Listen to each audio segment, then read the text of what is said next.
para ter noção. Então, a gente tem aqui o pessoal da disciplina de... uma disciplina que eu tô, na verdade, tô focando em inovação em fitness também, sabe? E daí uma coisa vai casando com a outra, né? Então, sejam bem-vindos todos aqui ao projeto de extensão Educação Física Rentável. A gente está aqui com mais um bate-papo e a ideia de hoje é conversar sobre nutrição e sobre um outro tipo de nutrição, nutrição pelo ar, né, Maria Rosa? Nutrição pela boca e nutrição pelo nariz, né? Digamos assim, né? Treinamento respiratório com a Maria Rosa e acho que principalmente a forma como a gente pode se engajar mais em programas nutricionais ali com a Bruna, né? Então a ideia é fazer um bate-papo, né? Como sempre. Então meia hora para uma, meia hora para outra. A gente vai conversando ao longo do processo. E depois a gente tem mais uma sessão exclusiva, né, para quem está assinando ali o projeto de extensão, que são dicas bem práticas e objetivas sobre como aplicar isso no dia de amanhã, né? No próximo dia. Recebi a informação agora, então eu já sei como que eu posso fazer para aplicar isso na minha realidade já no dia seguinte. Claro que depende de uma boa preparação, mas vai ser a missão. Ótimo. Vamos lá, então? Então, vamos. Maria, eu queria que você se apresentasse um pouquinho, contasse um pouquinho da sua jornada no yoga, né? Porque, eu não sei, eu sou suspeita para falar, mas acho que yoga ele tem é uma imersão em si, né? Então, quem trabalha com yoga, ele tem uma jornada pessoal com yoga muito intensa também, né? Não tem como não ter e ser um bom professor de yoga, na minha opinião. Com certeza, Bruno. Então, né, eu sou a Maria Rosa, eu comecei a minha prática de yoga em 2005. Eu caí de paraquedas numa prática de yoga que estava tendo num bazar. E aí falaram para mim, você não quer participar? Eu falei, eu quero. E aí, quando eu comecei a prática e eu comecei a observar minha respiração, porque eu acho que até então eu nunca tinha observado a minha respiração. Mas a prática de yoga, ela é conduzida, né? O foco principal são os movimentos sincronizados com a respiração. E aí caiu uma ficha, assim, que eu pensei, meu Deus, o que é isso? E como eu nunca tinha... Ninguém me apresentou isso antes. E aí eu saí da minha prática, dessa primeira prática, assim, muito mexida, já não era... Eu percebo que, eu sempre falo, assim, que foi como se eu tivesse aberto os olhos mesmo, para o meu corpo, assim, para a minha mente. E aí, depois disso, na próxima semana, já entrei numa escola de yoga e já me matriculei num curso de formação, que é o curso de graduação em yoga, que tem na Faculdade Espírita, aqui em Curitiba. E aí, comecei a minha jornada. 6 meses depois, abandonei meu trabalho, comecei a me dedicar exclusivamente ao yoga. Depois disso, fui estudar medicina ayurveda também, que também casa muito ali com o yoga, né? Sobre as terapias. E depois fui para educação física porque acreditei também que eu precisava estudar ainda mais sobre o corpo, né? Na graduação, na Espírita, a gente tem essa parte fisiológica bem fundamentada, mas eu percebi que eu precisava de mais. E aí foi então que eu fui para a educação física e agora eu uno as duas coisas, né? O yoga e a educação física juntos. Que na verdade é a mesma coisa, né? Porque eu acho que o yoga ali ele é uma modalidade, uma prática corporal, assim, de forma mais ampla, que ela se dedica ao estudo de si a partir do movimento, né? E esse estudo de si, e acho que a grande diferença que a gente tem entre yoga e outras práticas assim mais comuns na educação física é que ele é em si e bem lá no fundo. É o corpo-mente, como você transcender isso daí a partir de uma série de exercícios físicos, né? É extremamente físico o negócio, né? A respiração, por exemplo, ela vai se tratar de uma postura ali, é uma mecânica pulmonar extremamente fisiológica, mas que vai te atravessar, te jogar que nem um foguete para o universo, quase, né, Maria? Sim, com certeza. Porque antigamente quem praticava yoga era quem queria somente uma expansão da consciência apenas no nível espiritual. Então foi a partir ali do século de 1930, 1940 que o yoga começou a se tornar yoga terapia, que foi quando o yoga se tornou ciência mesmo, né? Que foi quando começaram os estudos científicos, tanto dos asanas, que são as posturas, mas também da prática dos pranayamas, que é a parte respiratória, da meditação, do relaxamento. Então, a partir daí, ela veio para o Ocidente, né, já com um outro olhar, não só para quem quer expandir a consciência, trabalhar o lado espiritual, não, mas também como uma terapia, né, auxiliar, assim. Então, eu acredito que é bem importante esses dois contextos, né? Porque a gente precisa dos dois. E eu acho que você falou duas coisas extremamente importantes aqui. Primeiro, ciência, que ele se torna uma ciência, mas eu acho que ele se torna uma ciência mais, né, nessa concepção ocidental, talvez, de ciência, Comprovado, ou assim, nessa concepção assim mais de um método científico característico das universidades e, enfim, de todas essas produções científicas, mas que, ao mesmo tempo, se retrata mesmo no Bhagavad Gita, um texto de mais de 5.000 anos, que é a ciência da yoga, né? Usa esse mesmo termo, essa mesma palavra, esse mesmo conceito, como uma... E eu acho que ciência prevê, né, para mim, é isso que eu sempre debato quando a gente traz esse tipo de conhecimento que está muito lastreado em uma longa história, e que é um método, é um método. É um método. A, B, C resulta em D. Pá. isso Né? mesmo, isso E mesmo. você falou também outra coisa bacana, assim, eu acho que você pode comentar dessas duas coisas, que é você falou de dois caminhos, né? As posturas, a respiração, mas são 8 caminhos, né? Os angas, né? São os Conta 8 pra gente sobre isso. planos. Sim, então o que acontece? Dentro da prática do yoga, ela se divide, né? Então nós temos os yamas e niyamas, que são as condutas que nós temos com a gente mesmo e com o outro, né? O controle dos sentidos também se trabalha na prática do yoga, né? A meditação, o relaxamento e as posturas, né? Então, assim, é um conjunto de vários fatores. E também um outro que é o desapego sexual, mas não é exatamente essa palavra, mas sim esse controle da sexualidade, né? E quando eu falo de sexualidade, eu não estou me referindo somente a sexo, mas a algo mais abrangente, né? Então, o yoga, ele tem esses 8 passos que se trabalha dentro da prática, mas que hoje eu vou me aprofundar um pouquinho mais apenas sobre os pranayamas, né? Que são as técnicas respiratórias. Tá, e como é que você vê, então, a técnica respiratória?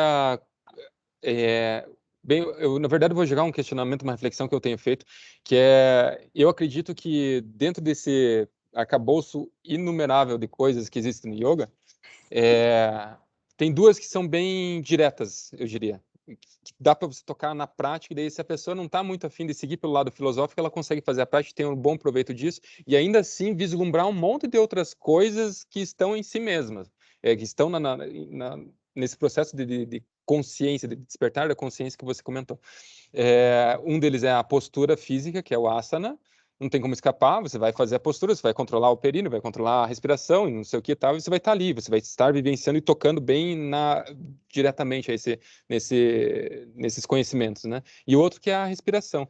Então, eu pergunto assim, como é que a gente pode usar a ideia, quer dizer, o pranayama dentro desse contexto que seria mais inclinado para pessoas que não estão na pira do yoga total, assim, 100%, sabe? Pensando assim, cara, como é que eu uso isso em fitness? Como é que eu posso popularizar isso daí? Como é que é essa interação com as pessoas e o que você repara disso?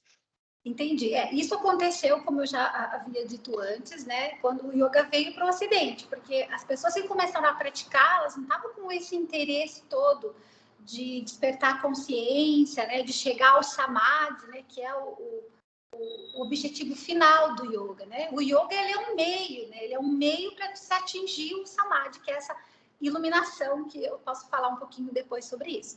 Mas a questão é que mesmo quem faça a prática do yoga, não querendo saber nada da filosofia, não querendo falar sânscrito, não querendo ser vegetariano, ele vai ter os benefícios. Porque a gente está trabalhando com prana, a gente está trabalhando com energia sutil, que independente dele estar consciente disso, ele vai estar ali, ele vai estar na postura, então ele vai ter que se colocar, ele vai ter que fazer os ajustes, ele vai ter que ativar os bandas, né, que são as contrações que a gente precisa ativar. Quando ele faz isso e entra em contato com a respiração, eu já começo a trabalhar esse fluido sutil, que é o prana no corpo dele. Então, mesmo que ele não queira se aprofundar, ele colhe os benefícios. Ele pode não querer ficar lendo sobre, né? Enfim, se aprofundar de outras formas. Mas na prática ali ele vai ter o benefício. Se ele quer ou não, ele vai ter. Que daí não é coisa de acreditar. né? E eu acho que uma barreira, um preconceito que existe muito na prática de yoga é que o pessoal às vezes olha de fora e pensa, ah, não, tem que acreditar nessa coisa super conectada com o universo, energias místicas que aparecem quando a lua tá cheia, coisa assim. Elas estão lá também, faz parte também, mas não precisa seguir nessa pegada, né? Daí você falou assim umas coisas bacanas, assim, tipo, o prana. Então, o pranayama se trata de controle do prana, de manipular isso daí? Isso mesmo. Então, o que, que é? Primeiro, vamos falar o que, que é o prana. Né? Prana, né, dentro da filosofia do yoga, dentro dessa visão, acredita-se que tudo é prana. Então, eu estou aqui com o abajur do meu lado, é prana, o celular é prana. Tudo que existe no universo ele é composto pelos 5 elementos, querendo a gente ou não. Existe esse prana cósmico. E dentro de nós também existe esse prana. Né? Nós falamos, por exemplo, quando a gente vai falar simplesmente do sistema da respiração, do simples fato de inspirar e expirar. Então, a gente vai ali trabalhar o diafragma, né, que é o músculo que a gente trabalha mais, né? Ele vai se expandir, vai contrair e depois ele vai relaxar. Isso é mecânico. Quando a gente faz isso pensando no prana, esse ar que entra e que daí atinge as nossas células, né? Porque quando a gente respira, quando a gente melhora a nossa capacidade respiratória, melhora esse sistema respiratório, a gente consegue mudanças a nível celular, né? A gente oxigena a nossa célula. E quando a gente fala, isso falando da respiração, tá? Respiração. Mas quando a gente fala do prana, de movimentar esse prana, a gente está falando em canais sutis. Então, nós temos, assim, 72 mil canais sutis pelo nosso corpo. Só que nós trabalhamos com 13 apenas, tá? Que é o Ida, que fica do lado direito, e Pingala do lado esquerdo, e Sushuma, que é uma corrente energética, né? Pense assim num fio condutor aqui, que simboliza Sushuma, que é a minha coluna, que é uma energia que vai da base do sacro até aqui o topo da cabeça. Então, quando eu estou consciente e movimentando essa energia ou fazendo uma respiração consciente, eu consigo desbloquear esses canais energéticos. Esses canais energéticos, eles são representados pelas nossas veias e artérias, tá? E os chakras, né? Os chakras, que são esses centros energéticos que a gente também trabalha com a prática de pranayama, é como se eles fossem as nossas glândulas. Então, pensando na fisiologia do sistema sutil, a gente consegue trabalhar com esses 3 canais energéticos, focado nele, né? A questão de trabalhar eles é porque a gente tem técnicas que a gente consegue, Ida, né, tá preso. Então, por exemplo, eu vou tampar minha narina direita, minha narina esquerda, vou respirar pela minha narina direita. Se a minha narina direita está obstruída, dentro da fisiologia energética, significa que esse canal está obstruído e que a gente precisa desobstruir ele. Então, a gente vai fazer isso através dos pranayamas, através das técnicas respiratórias. Maria, então, em outras palavras, então, se você relaciona, né, a manipulação de energia, tá? E daí vamos fazer um comparativo assim com coisas mais duras, digamos assim, que a gente vê na universidade, sobretudo no curso de Educação Física, por estar na área 21 ali da saúde. Então, você está relacionando um controle de uma energia sutil chamada prana, né? E esse prana, se a gente for ler pela perspectiva da biologia, seria oxigênio, ar, né? Ar, não é só Isso, oxigênio, claro. mas o ar, a captação do ar e como que isso daí Movimenta pelo corpo. se movimenta pelo corpo. E daí você falou que tem uma coisa que são chamadas de nadis, 72 mil nadis, que a gente pode relacionar aos canais que passam o sangue, né? Ou seja, as artérias e as veias. Isso E mesmo. daí, então, quer dizer que o pranayama envolve um processo de manipulação dessa energia, que a gente pode rotular como, né, a respiração e o ar que entra no nosso corpo, e que a partir desse exercício respiratório eu consigo influenciar o funcionamento das minhas glândulas, que são os chakras. Então, uma coisa está se sobrepondo à outra, né? E, na verdade, a gente está falando de duas leituras, duas formas de analisar uma mesma coisa que é o ser humano. Então, em outras palavras, quer dizer que você tem um método para para eu manipular e mexer e curar cada um dos meus órgãos. Exatamente, exatamente. E É eu acho fantástico. que eu... Quem Desculpe, que não pode quer falar. isso? Não, isso é fantástico. Que não quer isso, entendeu? Sim, sim. E o que eu acredito que é muito legal, assim, é porque a respiração, ela tá, o pranayama, né? A respiração também, ela tá totalmente ligada com as nossas emoções. Tá totalmente ligada. Então, eu consigo observar pelos meus alunos, por exemplo, né? Vai chegar uma aluna, eu percebo que ela já tem um padrão mais ansioso só de olhar ela respirar. Porque eu percebo que ela respira curto e alto. Ela quase não respira. Ela quase não respira. A musculatura intercostal dela, esses músculos mais profundos, ela deve usar, não sei, 50%. Tem uma brisinha ali, né? Só é uma brisa que passa pelos alvéolos, não chega nem a... Exatamente. Então, pensa o quanto isso também quer dizer sobre a questão emocional dela. Né? E como o simples fato de quando ela chega para mim, eu colocar ela ali deitada e falar para ela respirar e observar a respiração dela, eu já altero o padrão mental dela. Sem nem ela saber disso, ela nem sabe que eu estou fazendo pranayama. Eu não falei com ela sobre isso. Mas eu falei para ela observar a respiração dela. Por quê? Porque ela chega para mim tão ansiosa que ela já chega pegando os pesos, ou, né, seja numa aula de funcional, seja numa aula de yoga, chega ansiosa querendo fazer. Então, eu gosto de utilizar muito essa ferramenta para já começar a minha experiência, a minha prática ali de uma forma diferente, né? Eu falo, opa, chega aqui primeiro, né? Porque a pessoa chegou, mas na verdade a cabeça dela tá... A gente não sabe aonde que tá, mas menos aqui. Em algum lugar da rotina dela. Aqui não tá. Mas eu percebo o quanto, né, essa prática, seja da simples respiração consciente, pode alterar mesmo a questão emocional, né, de quem está ali praticando, de quem está vivenciando isso. Nossa, que legal.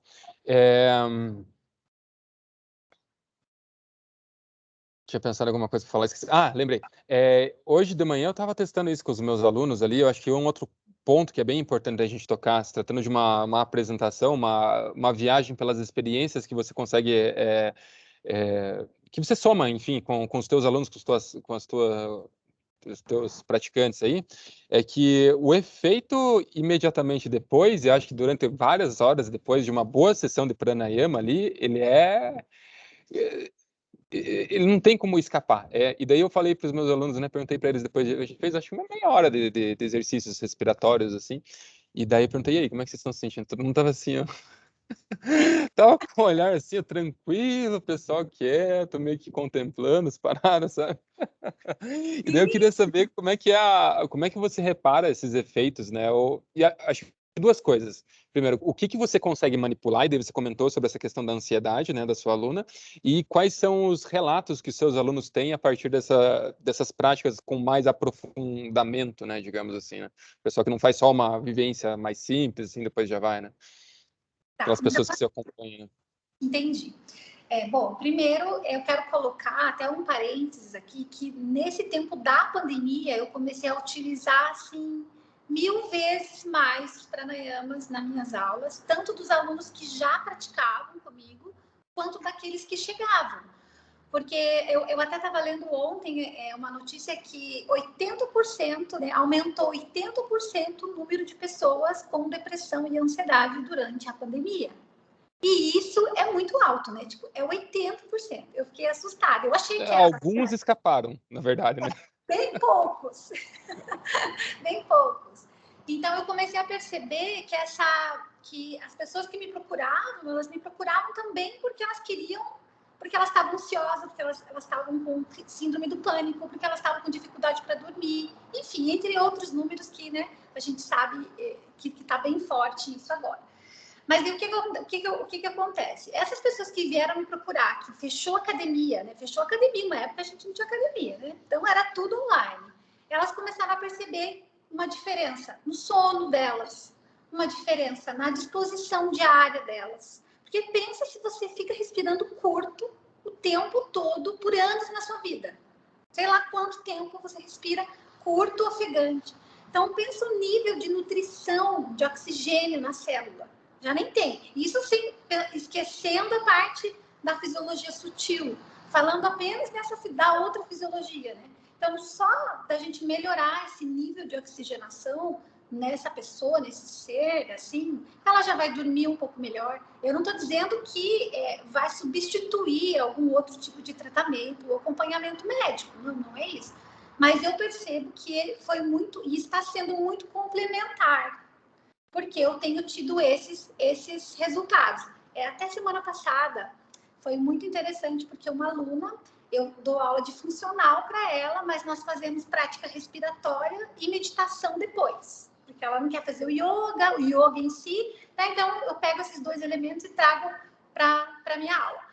E aí ela falou, olha, eu tenho um exame para fazer, né? E aquele exame, a ressonância que você fica dentro, né? E ela é super claustrofóbica, assim. Ela falou, e eu não dou conta, eu tô quase desistindo de fazer. Eu falei, não, vamos então usar técnicas respiratórias, né? Pra gente trabalhar nisso. E nós ficamos por 2 semanas fazendo, então nós tivemos ali 6 aulas, que no final da prática de atividade física, a gente fazia esse treinamento respiratório para ela repetir lá no dia que ela estivesse fazendo o exame, que eu não ia estar lá, então ela ia ter que fazer sozinha. E teria que ser uma coisa simples, né? Porque ela ia estar sozinha, ela já ia estar ansiosa. Então, eu simplesmente falei para ela fazer uma respiração com uma contagem. Então, inspirar em 3 e exalar em 6. Inspirar em 3. Esse foi o treinamento que nós fizemos durante 2 semanas. Ela fez o exame tranquilamente, assim. Não assim que ela ficou sem ansiedade, mas ela ficou bem. Ela conseguiu enfrentar. Ela conseguiu enfrentar o negócio. Ela não precisou chamar a psicóloga, né? Porque existe, eu acho que um trabalho de um psicólogo para quem tem problemas com esses tipos de exame. Mas ela não precisou chamar. Então, assim, foi muito interessante, porque foram 6 aulas específicas para isso. E, assim, o resultado foi incrível, né? Porque ela conseguiu controlar, na verdade, a ansiedade dela. Não, eu acho que isso daí é um dos resultados mais especiais, assim, e às vezes cara, a ansiedade é o que é o mal do século, talvez, né? É o que mais acontece. E agora, depois do Covid, acho que mais ainda, né? Bem, enfim, não vou nem entrar no assunto.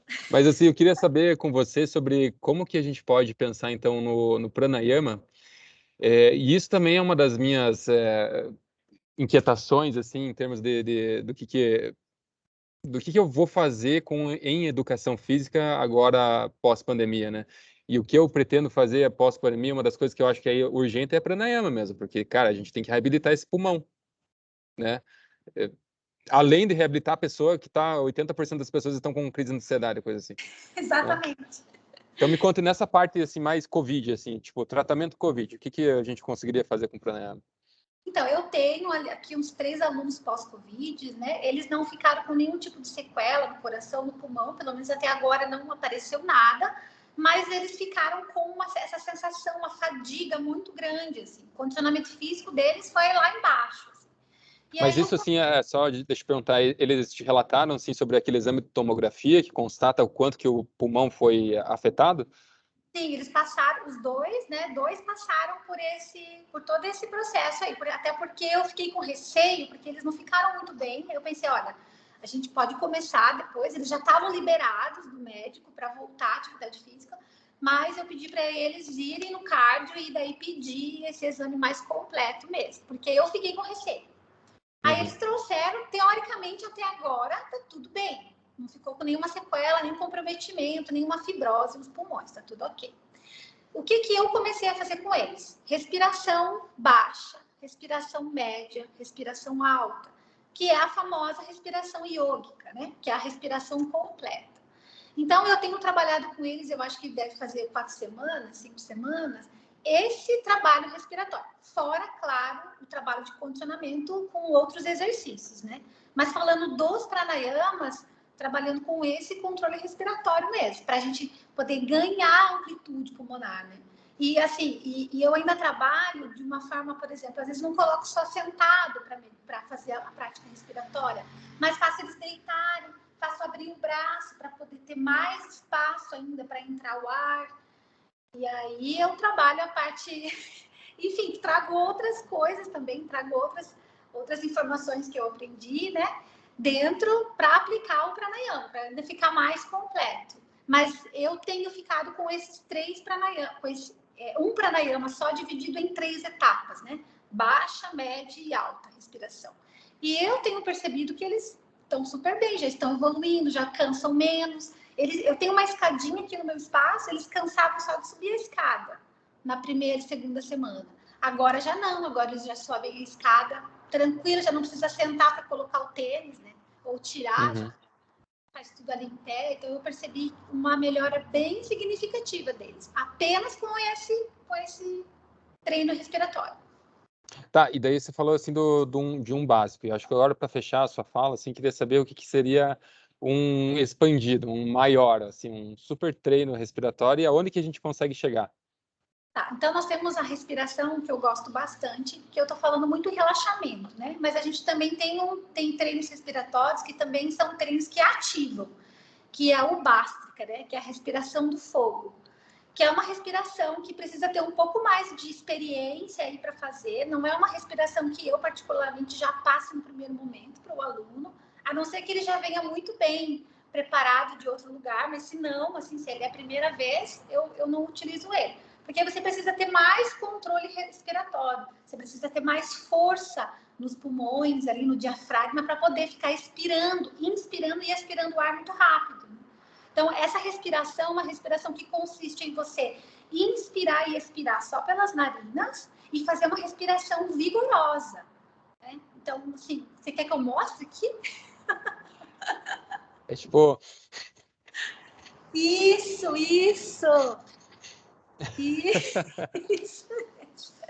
Excelente, cara.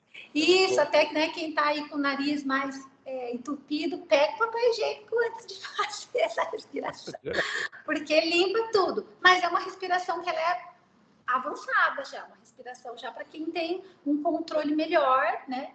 E que vai, enfim, ao invés, claro que vai acalmar, vai igualar ali as ondas mentais, as ondas não mentais não vão ficar uma bagunça, mas não vai te dar sono, por exemplo. Não é um pranayama que eu vou sugerir para o meu aluno fazer antes de dormir, né?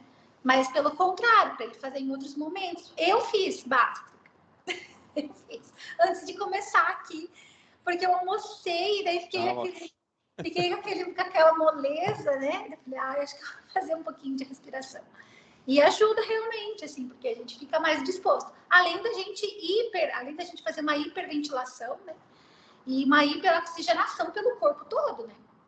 Isso é bem interessante. E eu acho que assim, ó, até uma coisa que me ocorreu agora, acho que se a gente pensa em educação física, em treinamento corporal e tudo mais, tem aquela coisa que a gente faz no começo da sessão, que é aquecimento, né?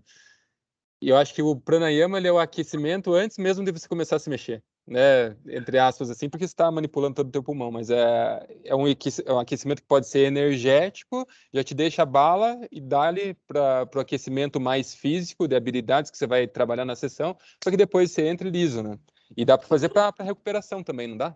Sim, dá para Recuperação muscular, assim, digamos. Dá para fazer também. Às vezes eu utilizo assim, ó, um Bástrica no começo da aula e no final da aula, se eu já faço um treino respiratório mais básico, só para realmente fazer aquela volta calma, né? Então, às vezes eu brinco assim com os pranayamas nisso também. O aluno chegou meio cansado, assim, eu quero que ele tenha mais energia, então eu faço um treino respiratório um pouco mais diferente, intenso, tipo do fogo, né? O nome já diz, respiração do fogo. E depois eu já faço uma respiração completa, né? Para relaxar, para sair daqui mais zen. Eu falo, sai mais zen. Nossa, que legal. Olha aí, é mais um recurso para quem tá começando a atuação em educação física ou para quem já está aí por aí, né?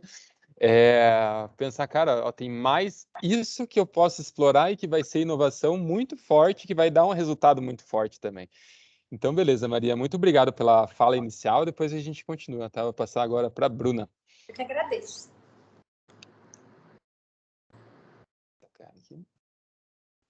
Vamos lá então, Bruna. Tudo bem? Boa tarde a todos.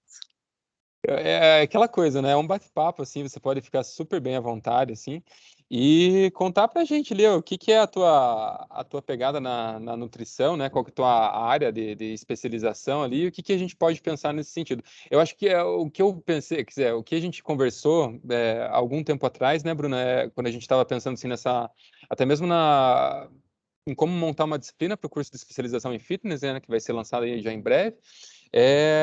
Cara, onde que estão as lacunas de coisas importantes que a gente precisa pensar para orientações nutricionais ou para essa interface mais da alimentação, da dieta dos nossos alunos e que às vezes escapa entre os dedos e que pode ser uma ferramenta bacana na mão do professor de educação física, porque é ele que vai estar ali também naquele dia a dia falando assim, ó, você quer emagrecer, eu sei, vamos treinar, vamos gastar bastante caloria, mas tem o outro lado também, né, que eu posso te ajudar. Sim, exatamente.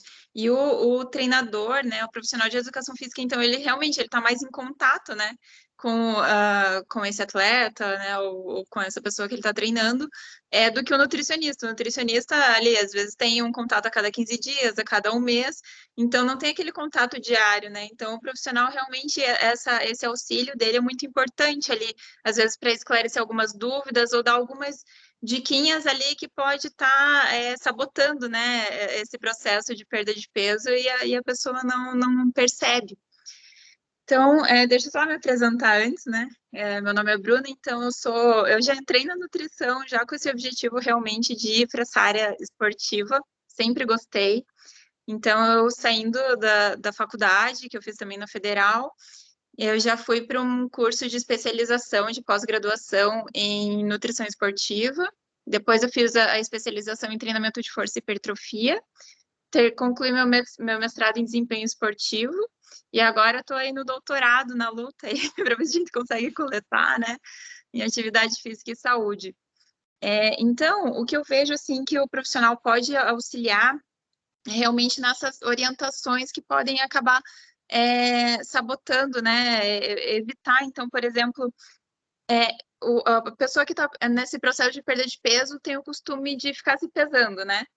Então, isso às vezes não é uma forma de se sabotar, porque dependendo do treinamento, de como tá essa pessoa, ela pode ganhar massa muscular e perder gordura, mas então o peso na balança não muda, né? Porque ao mesmo tempo que está perdendo gordura, ela está ganhando massa muscular. Então ela pensa, poxa, eu tô aqui me empenhando e tal e não consigo perder peso, né? E acaba desistindo porque não tá dando certo, sendo que tá, né? Então, o ideal é esperar realmente a avaliação, né? O profissional fazer a avaliação, falar, não, ó, o teu percentual de gordura que é o importante, né? Perder o percentual de gordura em vez de perder o peso na balança. Então, é importante também essa orientação que o profissional de educação física pode passar para a pessoa, assim, se desvincular da balança, né? Não ficar ali se pesando, porque não é isso que importa, muitas vezes, né? Lógico que algumas vezes, alguns esportes, eles são divididos ali por categorias de peso, né? Então, aí realmente o peso vai importar. Mas, na maior parte, a gente quer realmente a perda de gordura e até, na maioria das vezes, a manutenção da massa muscular, né? Então, a gente não quer perder a massa muscular, a gente quer manter essa força, potência, né, da pessoa e perder realmente só a gordura corporal, né? Ou, na maior parte, a gordura corporal. Tá. Então, tem várias estratégias para isso também, a gente pode ir conversando aí ao longo para que os estudos têm mostrado, né, para preservar essa massa muscular durante o processo de perda de peso. Então, priorizar realmente apenas a perda de gordura, né, para o indivíduo perder esse peso de maneira mais saudável, né, sem dietas muito restritivas que acabam ocasionando muita perda de massa muscular, né, que não é o que a gente deseja na maioria das vezes. Tá, e como é que você pensa assim essa questão de engajamento numa dieta, né? A pessoa chega com você lá, que abordagens, que caminhos que você toma para fazer a pessoa se manter, né? Porque tudo depende de quanto tempo a pessoa fica e como que ela fica depois que acabou aquela orientação, né? Mais específica, digamos, né? Sim, então é muito importante o planejamento, né? Então, a pessoa se organizar para seguir aquilo ali. Por exemplo, se você deixa para seguir em cima da hora, fazer as refeições ali, às vezes você acaba esquecendo, esqueci meu lanche, tem que comprar alguma coisa de última hora. Então, isso acaba prejudicando os resultados e a pessoa vai se desmotivando. Então, a organização é bastante importante, o planejamento. Então, já deixar as refeições preparadas ali no fim de semana ou no dia anterior, né? Já deixar os lanchinhos, tudo preparado para você já estar com aquilo ali na mão, deu horário, você vai consumir. E aí aumenta essa adesão à dieta, porque você já está planejado, já está organizado, né? A probabilidade de você sair e consumir um alimento que não estava ali no plano alimentar, ela acaba diminuindo. Então, os resultados acabam sendo melhores e com resultados melhores, as pessoas vão ficando mais motivadas, né? Poxa, que legal, tá dando resultado, e aquilo ela vai se empenhando mais e vai se dedicando e cada vez, né, chegando mais perto do seu objetivo. Então, essa parte realmente do planejamento e organização é bem importante. Ah, que legal. E quais são, assim, as principais formas de que a pessoa se sabota, digamos assim, sabe? Quais são os principais deslizes que a pessoa acha, tô indo super bem, mas chega lá e não tem resultado? Então, tem, por exemplo, a pessoa fala, ai, não, tô comendo bastante salada e não sei o que acontece, que eu não consigo perder peso, ou o quanto a gente tinha programado. Então, às vezes, até o molho dessa salada, a pessoa não percebe, coloca um monte de azeite. Azeite de oliva é super saudável, então, nossa, vou colocar bastante azeite. Mas é calórico, né? Então, assim, tudo é com equilíbrio.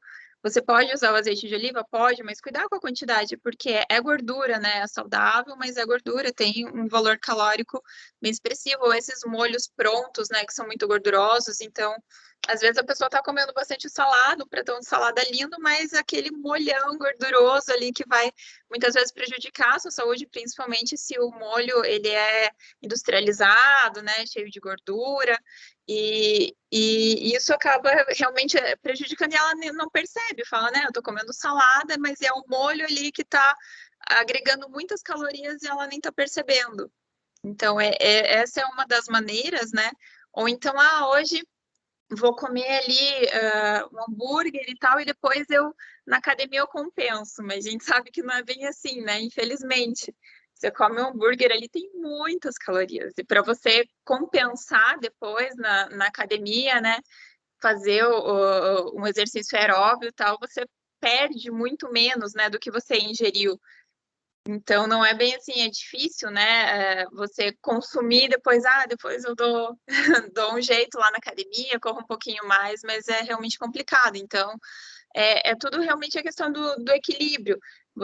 Eu sempre coloco que pode consumir, né, os alimentos que te dão prazer, que não são saudáveis, é tudo uma questão de equilíbrio, mas cuidar com as quantidades, né, o momento, a frequência com que vai haver esse consumo, às vezes de pizza, hambúrguer, sorvete, faz parte, né, ninguém vai deixar e nunca mais comer isso, né.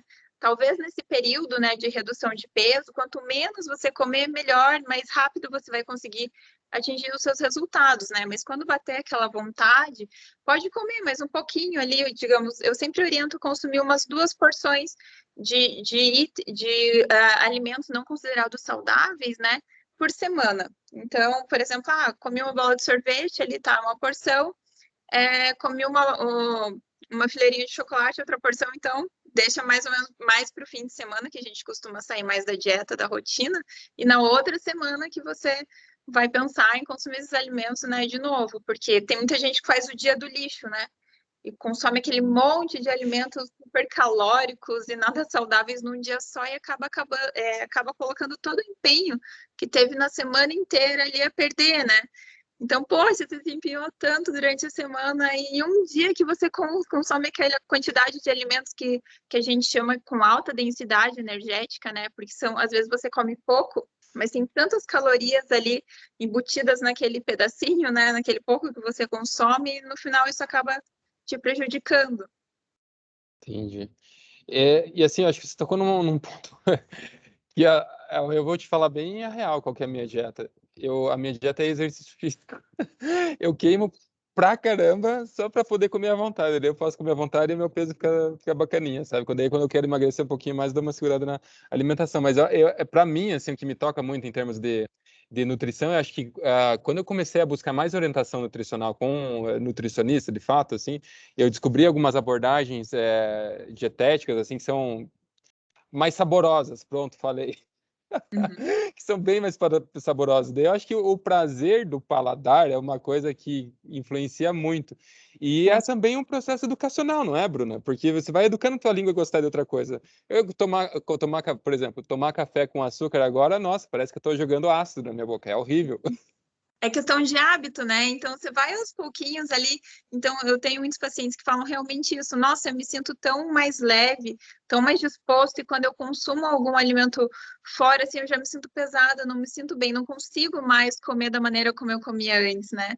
E mesmo o paladar realmente vai mudando. Então, antes você comia muito doce, gordura, e gostava daquilo, e depois você já fala, nossa, tá muito doce.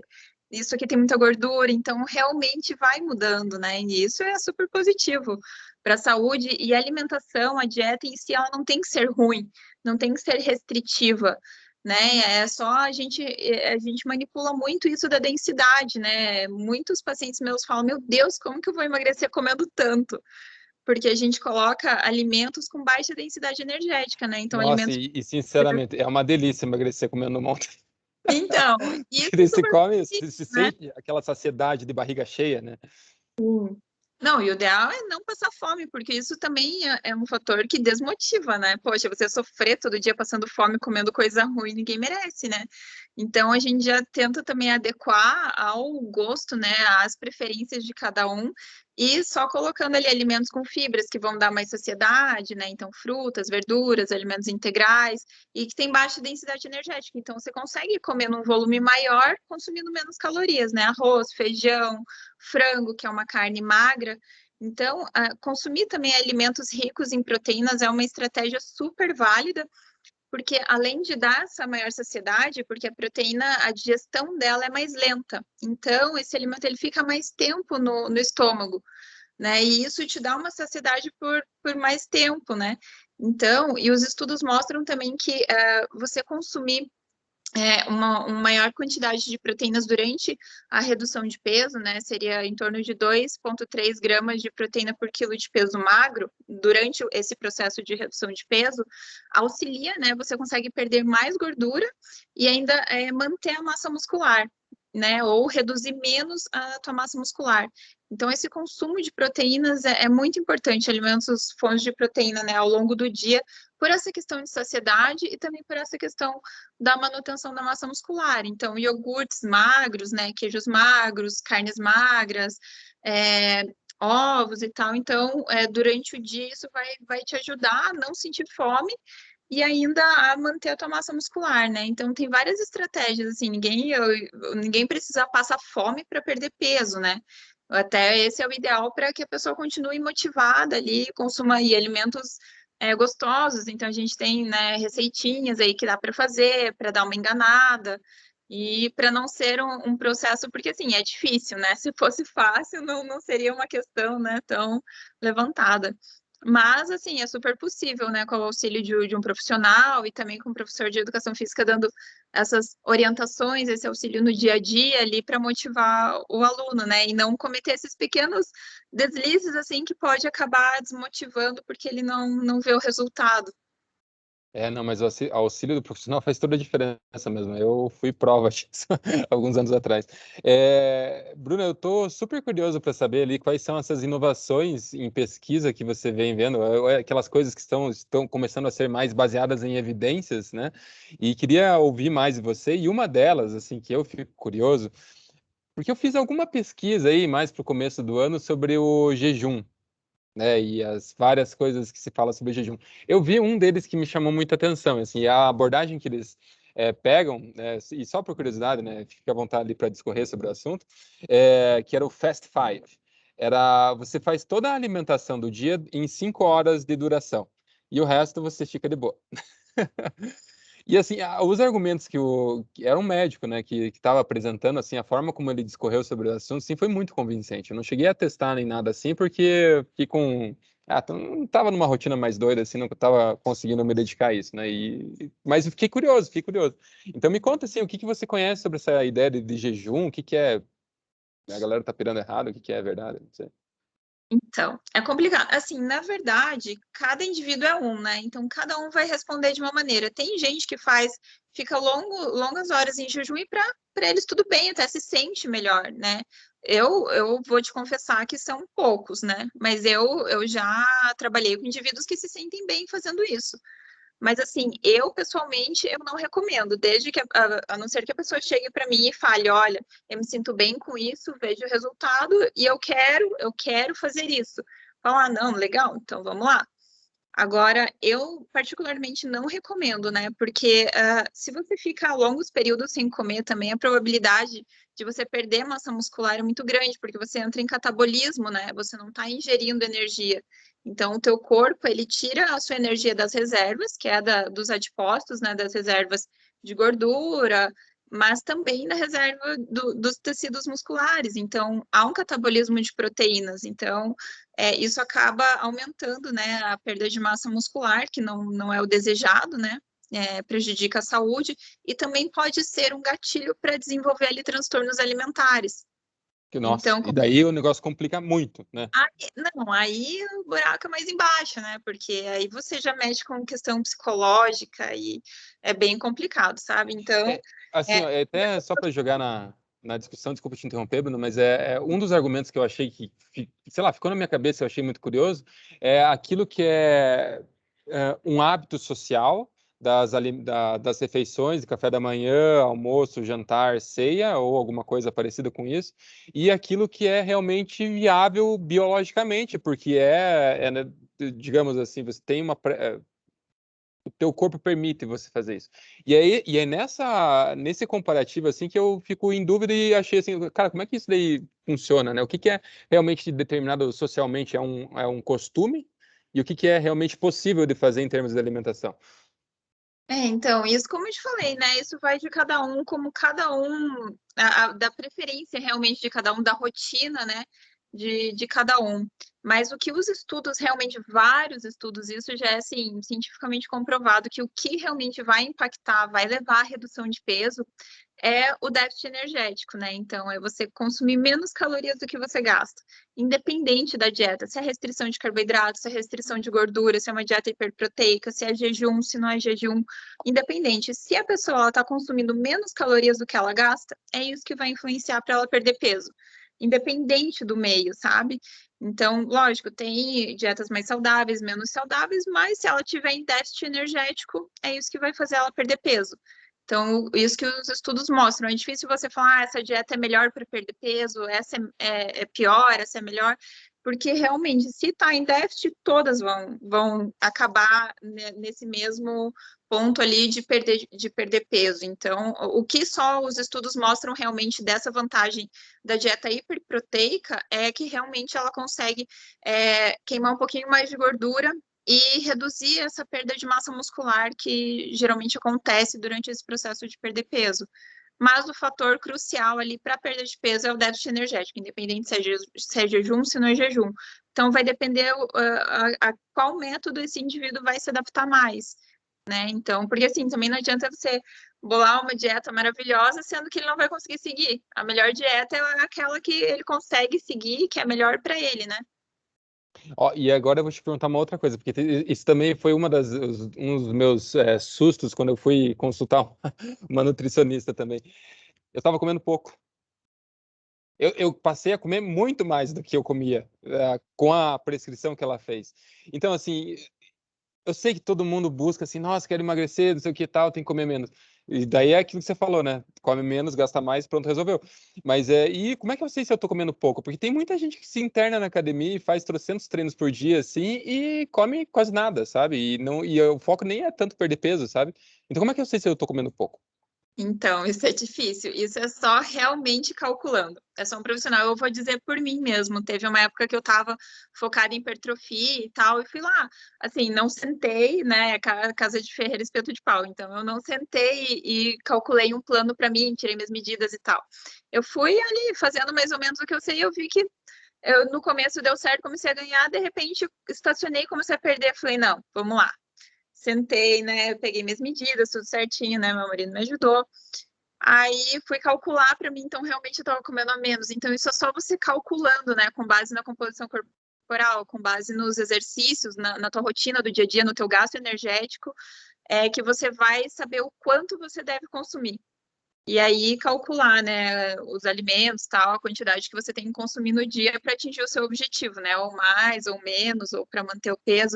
Porque se você quer ganhar massa muscular, então você tem que consumir mais do que você gasta. né, para você ganhar o peso, né, e para você perder peso você tem que consumir a menos. E se você quer só manter uma dieta saudável e manter o peso, você tem que consumir exatamente aquilo que você gasta.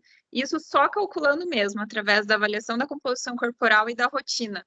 Então, é isso que eu fiz. Daí, depois que eu calculei certinho, aí voltou a ganhar. Então, não adianta. Isso é só através dessa estimativa mesmo do gasto individual. Ah, que legal. E agora, assim, para a gente aproveitar esses últimos minutos que a gente ainda tem, sei lá, fiquei curioso com a sua tese, né? O que você está pesquisando e fiquei curioso também para saber quais são as descobertas mais curiosas que você tem encontrado aí nos teus estudos ultimamente, sabe? O que te saltou assim, falou, nossa, nem pensava nisso. Então, atualmente eu estou estudando realmente o consumo de proteínas, porque assim, a RDA que a gente tem, né, que são as recomendações de proteína para a população em geral, ela já é baixa para esse intuito de aumento de massa magra ou para quem pratica atividade física, exercícios físicos. Então, essas recomendações já são abaixo do ideal, sabe? Então, e para idosos, isso ainda é mais importante porque com a idade a tendência é desenvolver sarcopenia, né? Então, a perda de massa muscular, de força, ela é muito pronunciada. Então, o meu objetivo é realmente comparar o consumo dessa quantidade de proteínas estipulada pela RDA e o dobro dessa quantidade, né, na massa muscular e na força de idosos. E também a suplementação de ômega 3, que também tem se mostrado influenciar e melhorar o estímulo da síntese proteica muscular. Então, o meu Nossa, e o objetivo dobro é bastante coisa, né? dobrar a quantidade, assim, tipo, é um salto bem grande, né? isso. Mas você fala isso mais para destacar o resultado ou porque você encontrou que no dobro você tem alguma fundamentação assim, mais coerente? Vários estudiosos, vários pesquisadores, eles mostram que o dobro realmente seria o mais recomendado atualmente para evitar esse processo de sarcopenia, de perda de massa muscular. Porque a RDA, ela recomenda 0,8 gramas por quilo de peso corporal por dia. Então, se você for ver o quanto, na verdade, a maioria dos indivíduos, nós brasileiros, a gente já consome mais que isso naturalmente, sabe? Então, e para os idosos isso é muito pouco, sabe? Então, os estudiosos realmente já têm mostrado que isso é insuficiente, até valores em torno de 1,1, 1,2 gramas de proteína, às vezes, eles têm mostrado que ainda não é suficiente. Então, o ideal seria em torno de 1,5, 1,6, que seria praticamente o dobro ali, né, desses 0,8 recomendados, então, para a saúde, né, desses idosos. E para os atletas, fica ali em torno de 1,6 até 2,2 gramas de proteína por quilo de peso corporal por dia. Então, é a mais, né? É o dobro, tanto para idosos quanto para praticantes de exercícios físicos, para atletas. Que legal. Bem, agora também, manda. O que eu acho interessante, assim, né? Porque, assim, eu desde o começo, né, eu tenho estudado nutrição esportiva, e suplementos alimentares, e parece que quanto mais a gente estuda, mais a gente vê que não tem efeito, a grande maioria, né? Então, ou o efeito, assim, é muito pequeno, então a gente vê que a base mesmo, porque a maioria das pessoas se preocupam muito com suplementos, né? Ah, que suplemento que eu vou tomar, sendo que a base ali da alimentação não está adequada. Então, assim, o suplemento, ele tem um efeito, a maior parte deles, pelo menos, ou não tem efeito, ou tem um efeito muito pequeno. Então, a gente tem que primeiro pensar em consumir de maneira adequada a quantidade, né, que a gente precisa, a qualidade da alimentação, e depois complementar, né, com o suplemento. Então, eu tenho visto que o efeito dos suplementos é muito pequeno, com exceção da creatina, né? A creatina, assim, é o suplemento alimentar mais estudado e com maior comprovação científica em diversas áreas, tanto para idosos, para gestantes, para atletas, né? Então, tem efeitos antioxidantes, efeitos no aumento de massa muscular, aumento de força, potência. Então, a creatina realmente é uma exceção, porque é um suplemento excelente para diversas pessoas, assim, né? Até para enfermos, né? Patologias também tem se mostrado um suplemento para ajudar muito. Agora, os outros, assim, entram realmente mais como um complemento, né? Isso Whey quando protein tem... também? whey, na verdade, ele é uma proteína do soro do leite, então ela é tirada do soro do leite. Eu recomendo o whey quando a pessoa não tem uma alimentação, quando ela não consegue consumir a quantidade de proteínas que deveria.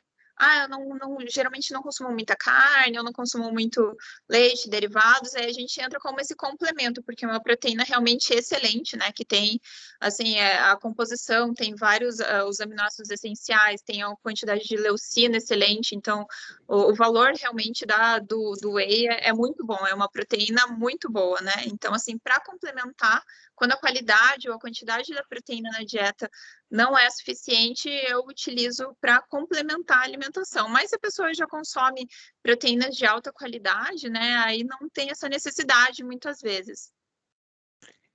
Entendi. Cara, que legal, que bom falar com você, Bruno.